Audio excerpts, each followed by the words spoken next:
Continue करेंगे Matthew 5, 6 और 7 से। ओके, और नाउ कोई बात नहीं, कोई रहने दो, कोई बात नहीं, कुछ नहीं होगा, गिरेगा नहीं वो।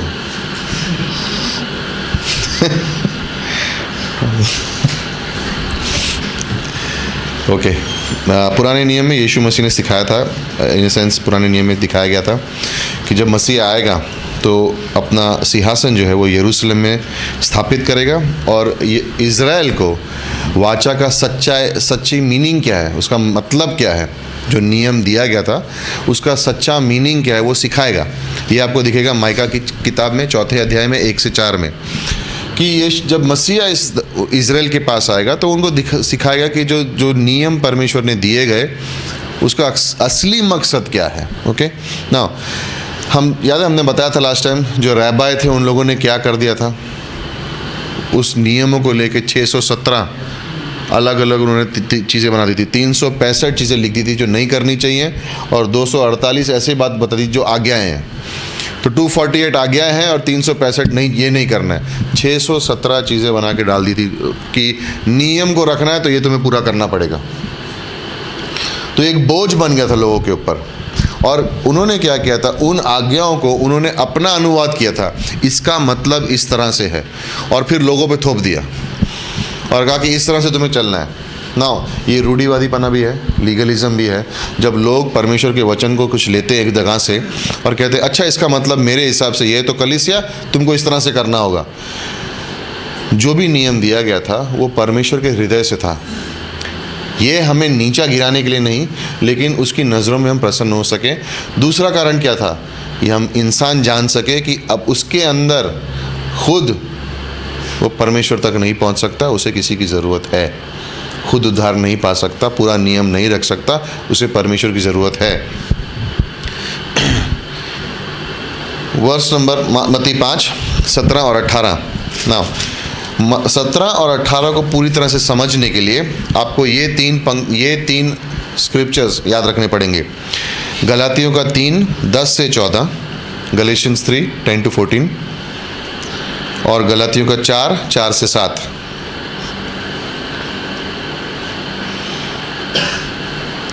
दूसरा है रोमियो का 8वां अध्याय 1 से 3।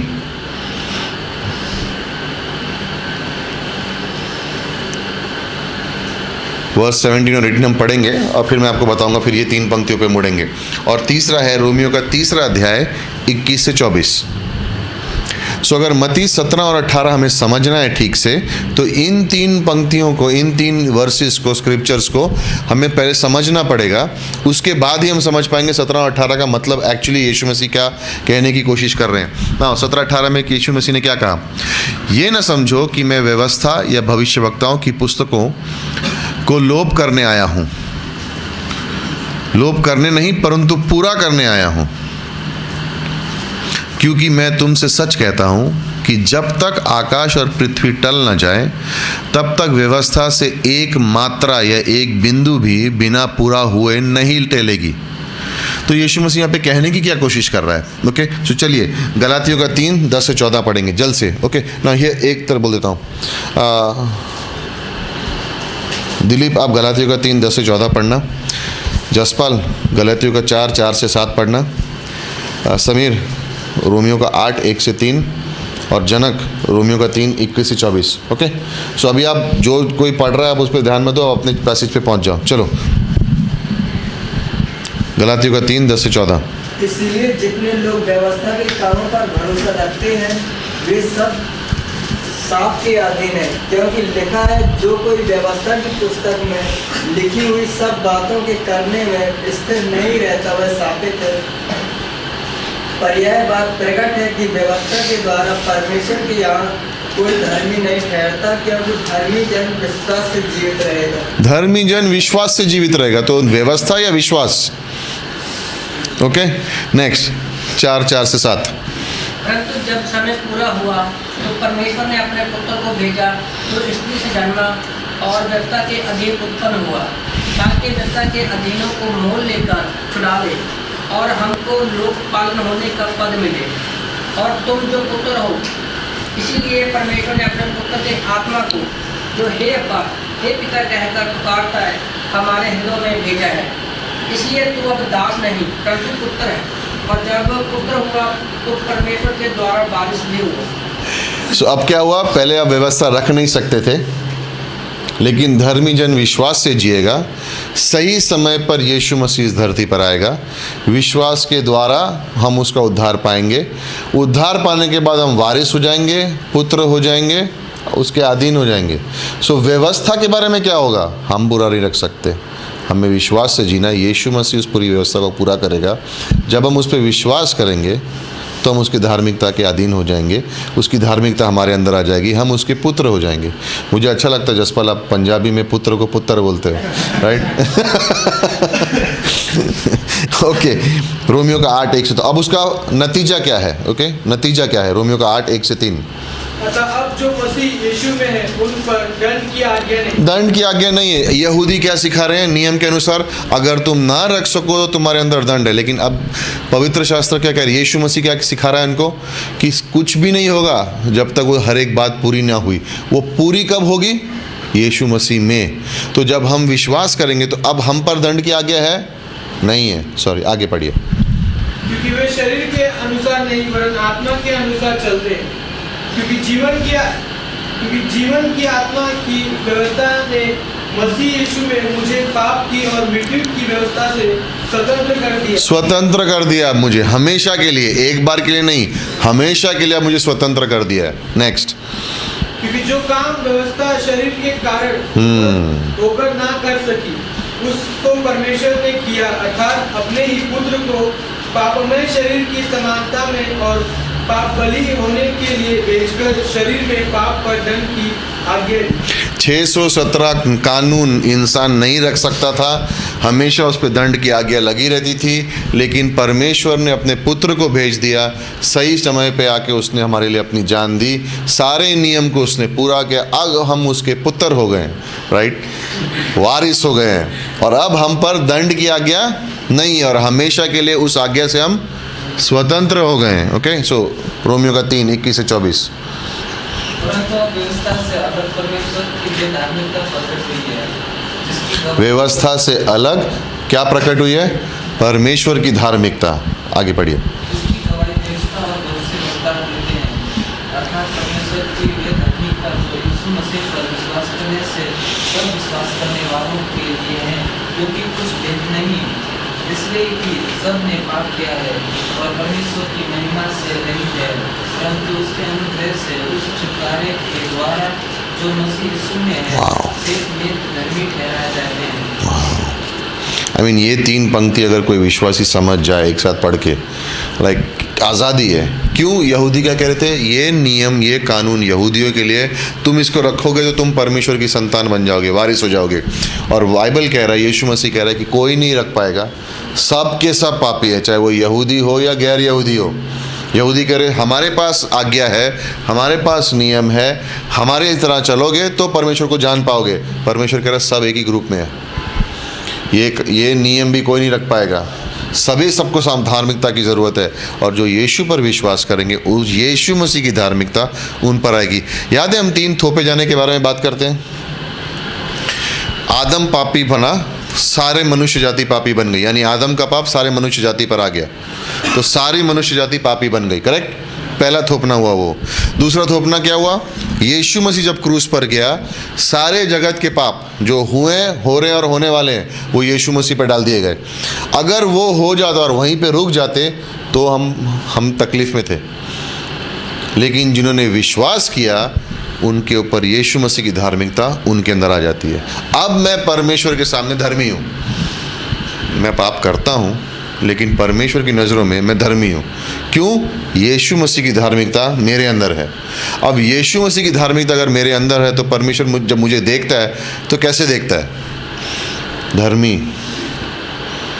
अगर परमेश्वर की धार्मिकता मुझ में नहीं डाली जाती तो मैं तकलीफ में था, तो मुझे कुछ करना पड़ता। लेकिन क्योंकि यीशु मसीह की धार्मिकता मुझ पर थोप दी गई है तो अब मैं धर्मी हूँ। उसी तरह से यीशु मसीह, जब मैं विश्वास करता हूँ, यीशु मसीह की पवित्रता मुझ पर थोप दी जाती है, मैं पवित्र स्थापित हो जाता हूँ। याद है पौलुस सब जगह पे शुरुआत में लिखता है पौलुस परमेश्वर के द्वारा बुलाया गया, अलग करके रखा गया, सैंक्टिफाइड, पवित्र ठहराया गया, शुद्ध ठहराया गया। पौलुस शुद्ध है, हम शुद्ध हैं? नहीं, लेकिन स्थानीय रूप से हम शुद्ध हो जाते हैं जिस क्षण पे हम विश्वास करते हैं। तो एक धार्मिकता है, एक शुद्धता है, और आगे जाकर महिमा में हमारा शरीर होगा, right? Glorification, justification, sanctification, glory, तीनों चीज़ों की है। तो जिस क्षण हम विश्वास करते हैं उसी क्षण पे ये सब बातें पूरी हो जाती हैं। और यीशु मसीह यहाँ पे उनसे कह रहा है, ये मत सोचना कि भविष्यवक्ताओं की पुस्तकों को मैं लोप करने आया हूँ, ख़त्म करने आया हूँ, मैं उन्हें पूरा करने आया हूँ। क्योंकि कोई भी मनुष्य उसे पूरा नहीं कर सकता है, सिर्फ मैं पूरा कर पाऊँगा। और फिर जब मुझ पे कोई विश्वास करेगा, चाहे वो यहूदी हो, गैर यहूदी हो, एक ही ग्रुप में है सब लोग, पापी, कोई बड़ा पापी छोटा पापी नहीं है, एक ही ग्रुप है, पापी। आज भी संसार में एक ही ग्रुप है, दो ग्रुप है आज, उद्धार पाए हुए पापी और उद्धार रहित पापी। पापी अभी भी हैं। कब निकलेगा पापी सब पूरा? जब हम उसके संग स्वर्ग में होंगे, राइट? तब जाएगा पूरा ये पापी स्वभाव, तब तक है। इसलिए रोमियो का 8वां अध्याय बहुत ज़रूरी है कि उसमें कहा, अब तुम्हारे अंदर दंड की आज्ञा नहीं है। क्यों लिखता है वहाँ पे पौलुस? 7वें अध्याय में क्या लिख रहा है पौलुस ने? 7वें अध्याय में क्या लिखा? जो चीज़ें मैं करना चाहता हूँ मैं नहीं करता हूँ, जो चीज़ें मैं नहीं करना चाहता हूँ वही मैं करता हूँ, हाय है मुझ पे।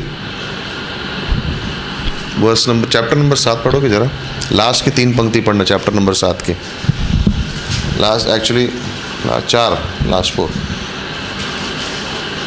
रोमियो का 7वां अध्याय, हाँ, लास्ट 4 वर्सेस रोमियो के 7वें अध्याय की। परंतु मुझे अपने अंगों में दूसरे प्रकार की व्यवस्था दिखाई पड़ती है। दूसरे प्रकार की व्यवस्था, ये क्या है? हाँ, जो मेरी बुद्धि की व्यवस्था से लड़ती है और मुझे पाप की व्यवस्था के बंधन में डालती है, जो मेरे अंगों में है। मैं कैसा अभागा मनुष्य हूँ। अभागा ना, पौलुस कब लिख रही है? अभी 25 साल बीत चुके हैं उसको विश्वासी बन के। 25 साल विश्वासी बनने के बाद वो क्या लिख रहा है? मैं अभागा हूँ। तो पौल अगर 25 साल के बाद कलीसिया स्थापना करने का इस तरह से सोच रहा है, इसलिए रोमियो 8 का एक, सॉरी आगे पढ़िए, उसके बाद मैं कंप्लीट करता हूँ। कैसा अभागा मनुष्य हूँ मैं, कैसा अभागा मनुष्य हूँ, मुझे इस मृत्यु की देह से कौन छुड़ाए। हमारे प्रभु यीशु मसीह के द्वारा परमेश्वर का धन्यवाद हो। इसलिए मैं आप बुद्धि से तो परमेश्वर की व्यवस्था का, परंतु शरीर के पाप की व्यवस्था का सेवा कर सकता। अब 8 और 1 पढ़ो। अतः अब जो मसीह यीशु में है उन पर दंड की आज्ञा नहीं है। तो actually Romans chapter 7 last verse number 25 है। 25 पे नहीं ख़त्म होना चाहिए, 8:1 पे ख़त्म होना चाहिए। एक्चुअली चैप्टर वहाँ ख़त्म होना चाहिए, क्योंकि वो कंटिन्यूशन थॉट है। 8:2 से नया थीम शुरू हो जाती है, बट 8:1 एक्चुअली करेक्ट, क्योंकि मेरे अंदर परमेश्वर की धार्मिकता है इसलिए अब मुझ पर दंड की आज्ञा नहीं है। सिंपल है।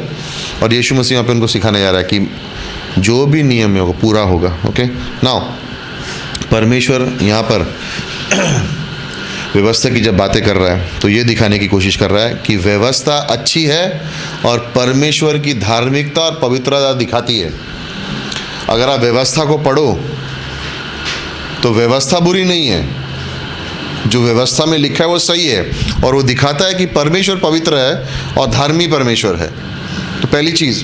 दूसरी, ये भी दिखाता है कि परमेश्वर की व्यवस्था कोई भी नहीं रख सकता परफेक्टली, कोई इंसान उसको रख ही नहीं सकता है, क्योंकि सब ने पाप किया और परमेश्वर की महिमा के नीचे कम पड़े हैं, परमेश्वर की महिमा के सामने कम है। क्यों? क्योंकि मनुष्य पे क्या श्राप है? पाप और मृत्यु। पाप आया, पाप की वजह से मृत्यु आई, श्राप में है। वो छुटकारा देने कौन आएगा? क्या वो आज्ञा से, व्यवस्था से दूर होगा? नहीं। लेकिन क्या व्यवस्था बुरी है? नहीं, मनुष्य बुरा है। परमेश्वर की व्यवस्था तो अच्छी है लेकिन मनुष्य बुरा है।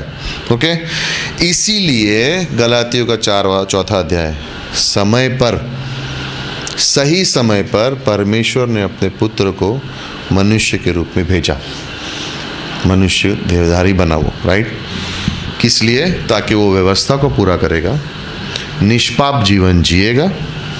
जब वो क्रूस पर मरेगा तो हमारे ऊपर जो श्राप है पाप और मृत्यु का, वो उस पर थोप दिया जाएगा। जब वो जी उठेगा तो श्राप टूट गया और हम व्यवस्था से आज़ाद हो गए। तो कहीं पर बुराई नहीं थी, व्यवस्था अच्छी है, मनुष्य पापी है। पाप की वजह से हम पर श्राप है, पाप और मृत्यु का। सही समय पर यीशु आएगा, व्यवस्था को पूरा करेगा, निष्पाप जीवन जिएगा, संसार के सारे पाप और श्राप उस पर डाल दिए जाएंगे। परमेश्वर उसको दंड की आज्ञा देगा। 3 घंटे तक पिता और पुत्र में संगति नहीं होगी, मर गया, दफनाया जाएगा, जी उठेगा। जो विश्वास करेंगे उनके ऊपर से पाप और मृत्यु की जो श्राप है वो खत्म हो गया और वो नियम से आज़ाद हो गए। क्यों? अब यीशु मसीह की धार्मिकता उनमें आ गई है, इसलिए अब उन पर दंड की आज्ञा नहीं है। पुराने नियम में आज्ञा रखनी थी, नियम रखना था, व्यवस्था को रखना था, नहीं तो आत्मिक मृत्यु कहते थे। अब कोई ज़रूरत ही नहीं है। तो इसका ये मतलब नहीं कि व्यवस्था बुरी थी, मनुष्य के अंदर पाप था। इसलिए यहाँ पे पौलुस कहता है कि मन से मैं करना चाहता हूँ लेकिन मेरे अंगों में पाप है। मैं मन से तो चाहता हूँ कि मैं धर्मी बनूँ, लेकिन मेरे अंगों के अंदर पाप भरा हुआ है। कौन मुझे छुटकारा दिलाएगा? इसीलिए यीशु मसीह मरा और अब मेरे अंदर, मेरे ऊपर दंड की आज्ञा नहीं है। अब मुझ पे दोष कोई नहीं लगा सकता। विश्वासियों को ये जानना ज़रूरी है, क्योंकि आज भी कई सारे विश्वासी इस दंड की आज्ञा में जी रहे हैं। जब पाप करते तो उनको लगता है हाय परमेश्वर ने मुझे नकार दिया है, अब तो मेरा जीवन कभी इस्तेमाल ही नहीं होगा। 25 वर्ष के बाद कलीसियाओं की स्थापना करके हज़ारों लोगों को विश्वास लाने के बाद अगर पौलुस वैसे सोच सकता है तो हम भी सोच पाएंगे कभी। लेकिन वहाँ पे रुकना नहीं है। रोमियो के 8:1 में जाके याद रखना है, 1, 2 और 3 में कि अब दंड की आज्ञा नहीं है, संतान है, उसके पुत्र हैं और अब वारिस हैं। राइट? अब हम वारिस हैं। किस चीज़ के वारिस है? उसके राज्य के वारिस हैं। अब उसके राज्य के वारिस है, तो अब मुझे दंड में नहीं जीना है, अब मुझे उस पुराने जो पाप में नहीं जीना है, अब जो चीज़ें हो गई उसमें नहीं जीना है मुझे। होता है, हम जो चाहते हैं करने के लिए नहीं करते हैं, जो नहीं करना चाहते वही हम करते हैं, लेकिन दंड में नहीं जीना है। क्यों? अब मैं छुटकारा पा चुका हूँ, अब मैं छुटकारा पा चुका हूँ। यीशु मसीह में परमेश्वर ने मेरा स्थान ले लिया क्रूस पर। जो दंड मुझ पर गिरना चाहिए था वो परमेश्वर यीशु मसीह पे गिरा। अगर एक जुर्मी को एक पाप के लिए सज़ा दी जाती है तो क्या किसी और को उसी पाप के लिए सज़ा दी जा सकती है? उदाहरण के तौर पे एक आदमी गया, उसने चोरी कर ली, पकड़ा किसी और को और उसको जेल में डाल दिया। उन्होंने कहा इस चोरी के लिए तू जिम्मेदार है, तेरे को जेल में डाल दिया गया। उसने सज़ा काटी, सज़ा काट के बाहर आया तो पता चला इसने नहीं कहता, इसने कहता। अब वो दूसरे को डाल सकते हैं अंदर? नहीं, क्योंकि सज़ा तो किसी ने भुगत दी है ना। बाय द वे जो मैं बोल रहा हूँ वो कानून में भी लिखा है, उसको बोलते हैं लॉ ऑफ डबल जेपर्डी। मतलब एक गुनाह के लिए 2 जनों को आप सज़ा नहीं दे सकते हो। तो यीशु मसीह पे अगर सारे पाप का दंड गिर चुका है तो अब मुझ पे नहीं गिरेगा। एक गुनाह के लिए 2 जनों को दंड नहीं दिया जाएगा। यीशु पर गिर चुका है, यीशु ने छुटकारा दिला दिया है मुझसे, तो अब मुझ पर कोई दंड की आज्ञा नहीं है। कहने का मकसद पूरा यीशु मसीह यहाँ पे उनसे कह रहा है कि मैं इस व्यवस्था जिसके पीछे तुम चल रहे हो उसको मैं पूरा कर दिया। तुमको मुझ पर विश्वास करना है, व्यवस्था पर नहीं। व्यवस्था तुम्हें स्वर्ग नहीं लेके जाएगा, मैं तुम्हें स्वर्ग लेके जाऊंगा। मैं तुम्हारा मसीहा हूँ, इसीलिए तो मैं आया हूँ।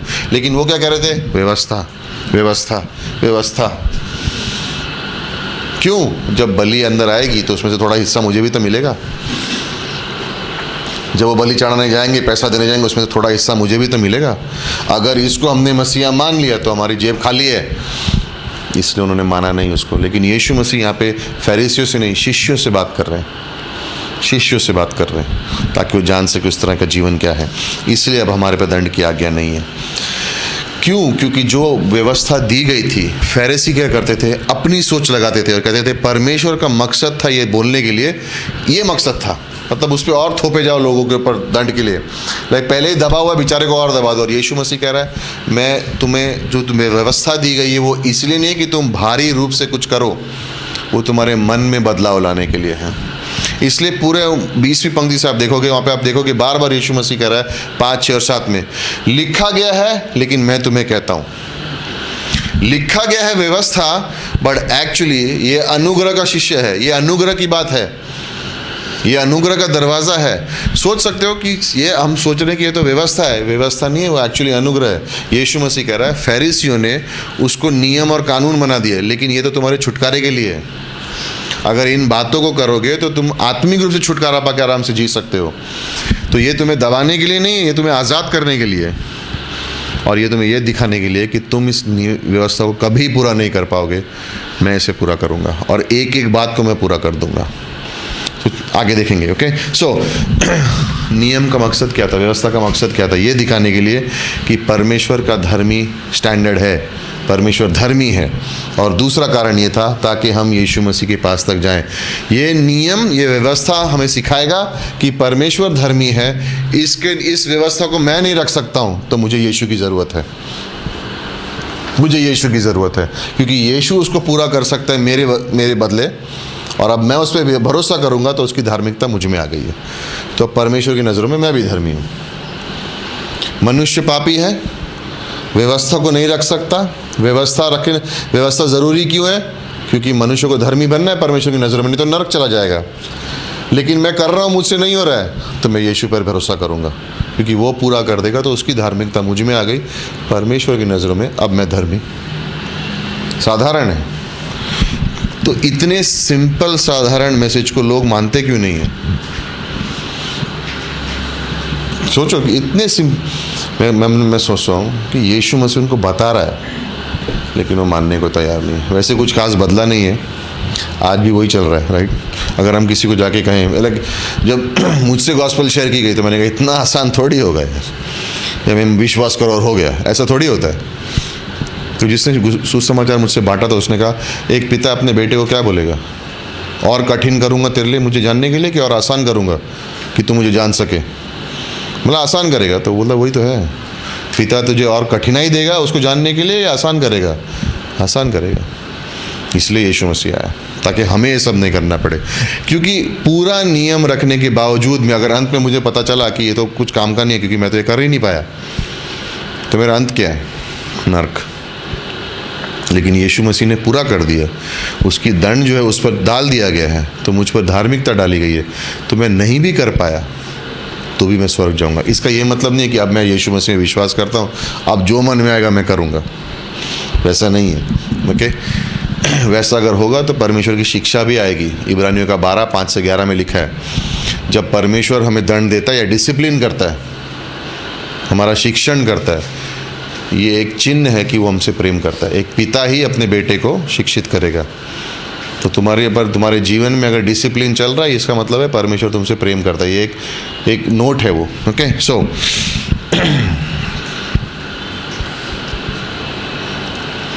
क्योंकि याद है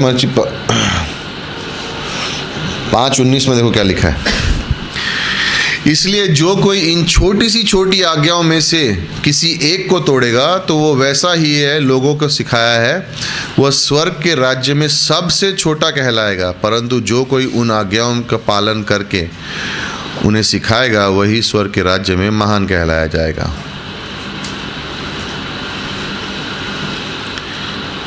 राइट, वर्स नंबर 20, क्योंकि मैं तुमसे कहता हूँ कि यदि तुम्हारी धार्मिकता शास्त्रियों और फरीसियों की धार्मिकता से बढ़कर ना हो तो तुम स्वर्ग के राज्य में कभी प्रवेश करना ना पाओगे।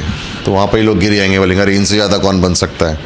और यीशु मसीह कह रहा है इसलिए मैं आया हूँ। ठीक है, ओके। सो यहाँ पर अब यीशु मसीह उनको बताना शुरू करेगा कि जो व्यवस्था दी गई थी उसका असली मकसद क्या था। ओके, व्यवस्था जब दी गई थी तो उसका असली मकसद क्या था। अब इस जब हम पढ़ना शुरू करेंगे, आप देखोगे यहाँ पे बार बार लिखा गया है, तुमने सुना है कि इस तरह से कहा गया है, लेकिन अब मैं तुमसे कहता हूँ। लिखा ये है, ये बार बार आप देखोगे इसके अंदर, क्योंकि यहाँ पे यीशु मसीह कहेगा परमेश्वर का हृदय क्या था जब उसने व्यवस्था दी। फरीसियों ने उसको घुमा फिरा के तुम्हें कुछ और बता दिया है, लेकिन परमेश्वर का असली मकसद क्या था। ओके, सो मत्ती 5:21 से 26 को जल्द से पढ़ लेगा। तुम सुन चुके हो कि पूर्वकाल के लोगों से कहा गया था कि हत्या न करना, और जो कोई हत्या करेगा वह कचहरी में दंड के योग्य होगा। सो कोई हत्या करेगा तो कचहरी के दंड के योग्य है, हाँ या ना? हाँ, ओके। वर्स 22। परंतु मैं तुमसे यह कहता हूँ कि जो कोई अपने भाई पर क्रोध करेगा वह कचहरी में दंड के योग्य, और ये ऐसी गलत है यार, ये ऐसा नहीं है, ऐसा नहीं होना चाहिए। इधर रॉन्ग ट्रांसलेशन है शायद। गुस्सा होएगा तो भी, क्रोधित होगा तो भी, करेक्ट है। आपकी बाइबल में भी यही लिखा है, करेक्ट ही तो है। आगे पढ़ो। और जो कोई अपने भाई को निकम्मा कहेगा वह महासभा में दंड के योग्य होगा। आगे पढ़ो। और जो कोई कहे अरे मूर्ख, वह नरक की आग के दंड के योग्य होगा। इसीलिए वर्ष 22 को पढ़ने के बाद आगे लगता है, मन करता है कि आगे पढ़ो। राइट, लाइक वर्ष 22 पढ़ने के बाद अरे 21 में तो नियम को फॉलो करना ज़्यादा बेटर है, ये व्यवस्था को फॉलो करना बेटर है। बिकॉज वहाँ पे लिखा है खून करेगा, तो यहाँ पे लिखा मैंने किसी को मूर्ख भी बोल दिया तो ना, उसका रीज़न है यीशु मसीह कुछ बताने की कोशिश कर रहा है। ओके, वर्ष 23 और 24, एक्चुअली 23 से 26 पढ़ लीजिए। इसीलिए यदि तू अपनी भेंट वेदी पर लाए और वहाँ तो स्मरण करे कि तेरे भाई के मन में तेरे लिए कुछ विरोध है, तो पहले अपने भाई से मेल मिलाप कर और तब आकर अपनी भेंट। हाँ, वर्ष नंबर क्या लिखा है उसमें? अगर यदि तू अपनी भेंट वेदी पर लाए, कहने का मतलब है आप चर्च में आए, ऑफरिंग आपके पॉकेट में है, ओके,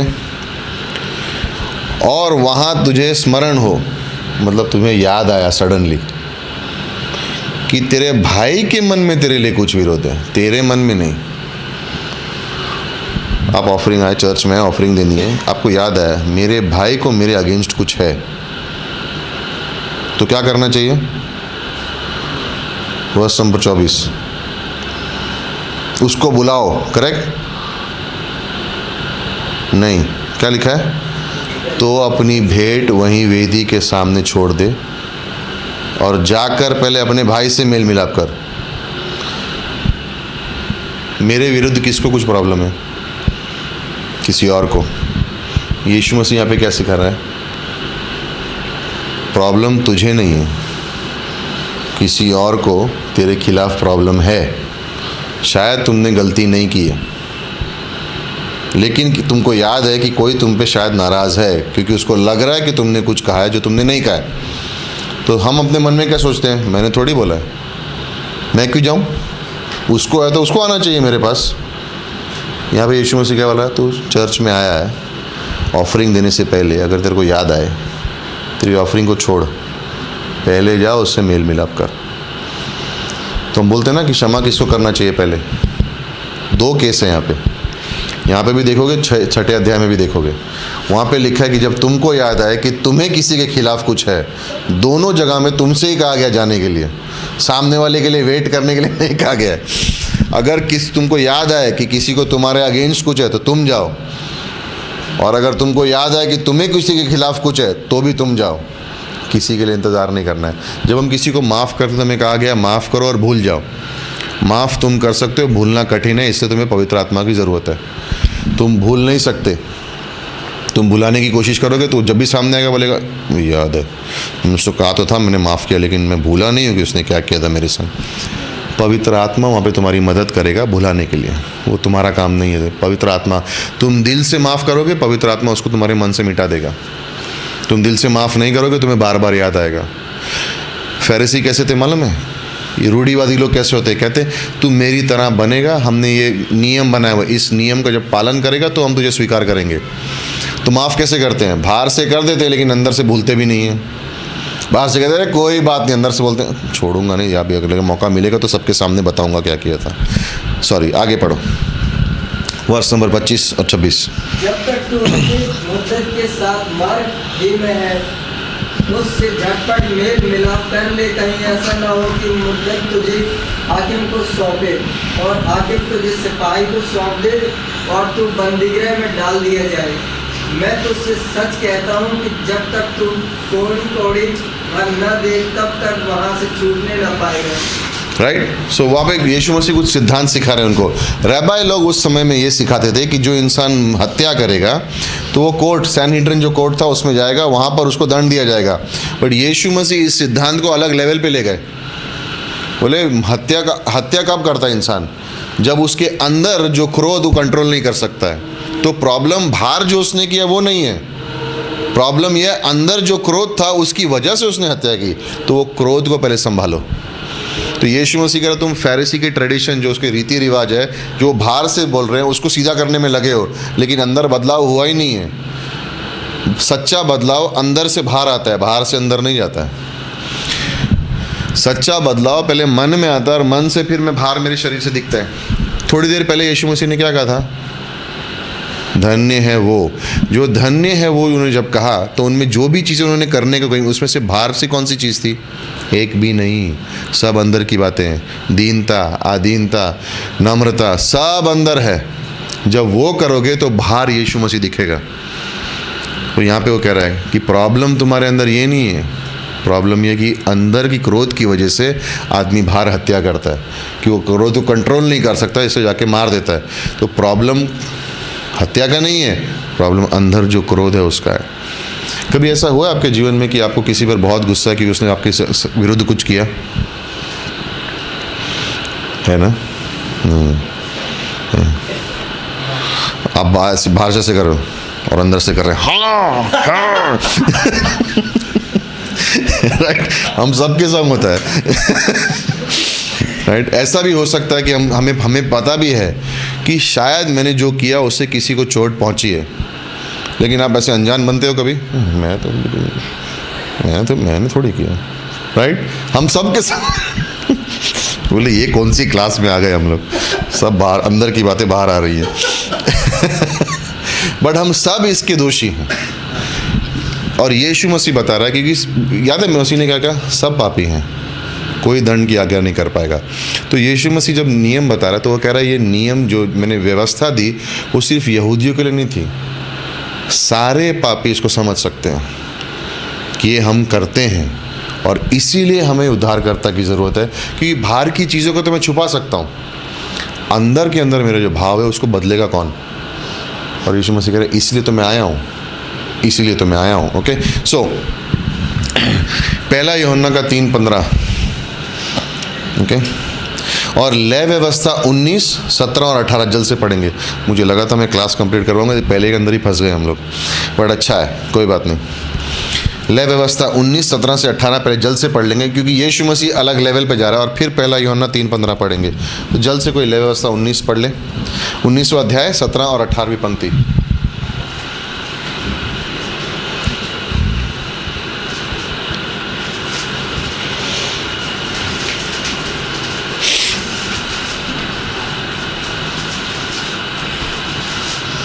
अपने मन में एक दूसरे के प्रति बैर न रखना, अपने पड़ोसी को अवश्य डांटना नहीं, तो उसके पाप का भार तुझको उठाना पड़ेगा। पलटा न लेना और न अपने जाति भाइयों से बैर रखना, परंतु एक दूसरे से अपने ही समान प्रेम रखना। मैं यहोवा हूँ। करेक्ट, तो मैं यहोवा हूँ। लेकिन फरीसी क्या कह रहे हैं? दंड के योग्य है ना। पहले यूहन्ना 3:15 में देखो क्या लिखा है। जो कोई अपने भाई से बैर रखता है वह हत्यारा है, और तुम जानते हो कि किसी हत्यारे में जीवन नहीं रहता। राइट, तो यहाँ पे बात किसकी हो रही है? हत्यारे की। यीशु मसीह पहले यूहन्ना 3 में क्या कह रहे हैं? जो अपने भाई से बैर रखता है, यानी अलग विश्वासी से, अपने विश्वासी से बैर, भाई से बैर रखता है, वो क्या है? हत्यारा है। टफ है ना? टफ है, बट एक्चुअली ईजी है। एक्चुअली ईजी है। यीशु मसीह यहाँ पे क्लियरिंग कर रहे हैं। क्यों? व्यवस्था को अगर मैं पढ़ूं तो मैं सिर्फ बाहर की बातों को देखूंगा, बाहर से मैं लोग को कहूँगा माफ़ किया, अंदर से बदली हुआ ही नहीं। लेकिन जब यीशु मसीह की बातें सुन रहा हूँ तो मैं अंदर से बदलूँगा, अंदर से बदलूँगा।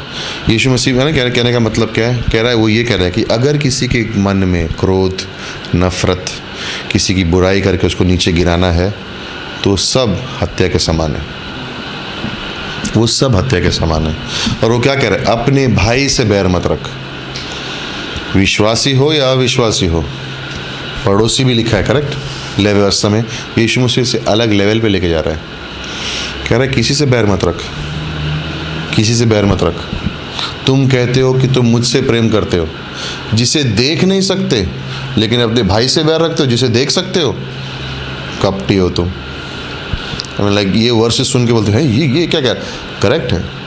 तुम परमेश्वर को नहीं देख सकते, कहते मैं प्रेम करता हूँ, लेकिन पास में दूसरे चर्च में एक भाई है, उससे तुम्हें नफरत है, तो तुम्हारे अंदर मेरा प्रेम नहीं है, नहीं है ना। अगर ये हम करें, हर विश्वासी हर कलीसिया में यीशु मसीह की एडवाइस को फॉलो करे, तो क्या होगा? ऑफरिंग से पहले ही रिवाइवल आ जाएगी ना, सारा कलीसिया ही बदल जाएगा। करेक्ट है कि नहीं? अगर ये वर्स नंबर 23 और 24, 25 और 26 अगर ये हर विश्वासी प्रैक्टिस करने लगा, तो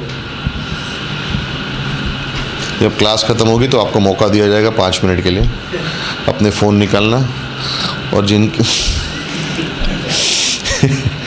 जिनके विरुद्ध आपको कुछ है उनको फ़ोन कर माफ़ी मांगे ख़त्म कर देना। ये आपका असाइनमेंट है, सीरियसली, राइट? वो आपका असाइनमेंट है। अगर आपको किसी के विरुद्ध कुछ है तो उसको फ़ोन करो, और अगर आपको लगता है किसी को आपके विरुद्ध कुछ है तो उसको भी फ़ोन करना है और क्लोज़ कर देना मैटर। यीशु मसीह ने अपने शिष्यों को क्या कहा? सिखाया और फिर उनको बताया किस तरह से जीना भी है। पिछली क्लास में हमने कहा था, राइट? तो अभी हमने सीख लिया कि उन्होंने क्या कहा। तो अब हमारा फ़र्ज़ क्या है? अगर हम उसके शिष्य बनना चाहते हैं तो जो उसने कहा वो हमें करना भी चाहिए। तो हमारा असाइनमेंट क्या है? ये क्लास ख़त्म होने के बाद हमारा असाइनमेंट क्या है? जिससे मेरा बैर है मैं उसको फ़ोन करके कहूँ ख़त्म हुआ।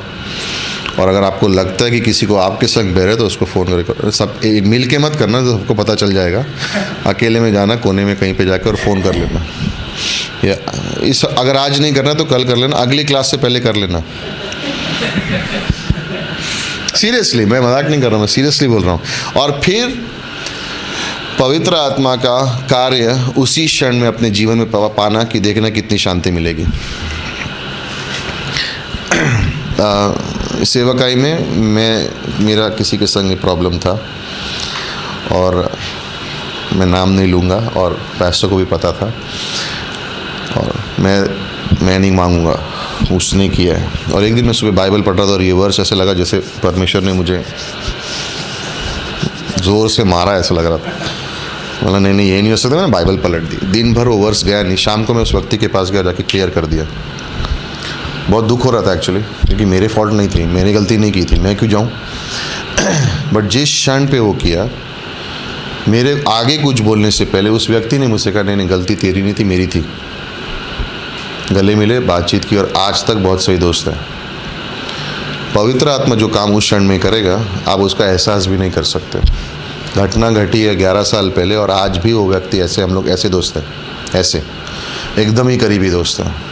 एक बार मुझे मेरे घमंड को दबाना पड़ा और जाके उसको बोलना पड़ा कि गलती मेरी थी, और उसने कहा नहीं तेरी नहीं थी, मेरी थी।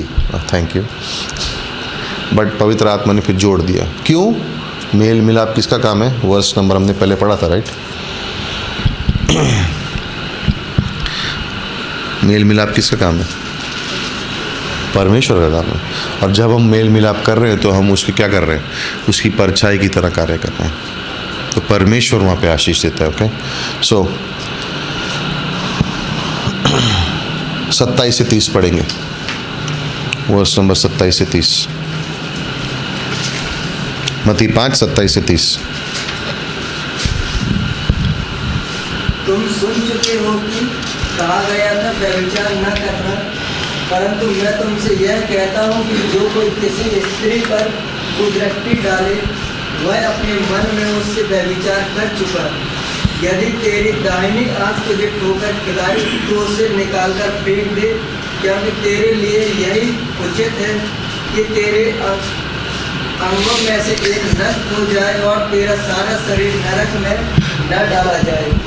यदि तेरा दाहिना हाथ तुझे ठोकर खिलाए तो उसको काटकर फेंक दे, क्योंकि तेरे लिए यही भला है कि तेरे अंगों में से एक नष्ट हो जाए और तेरा सारा शरीर नरक में न डाला जाए। ये कौन सी टीचिंग है भाई?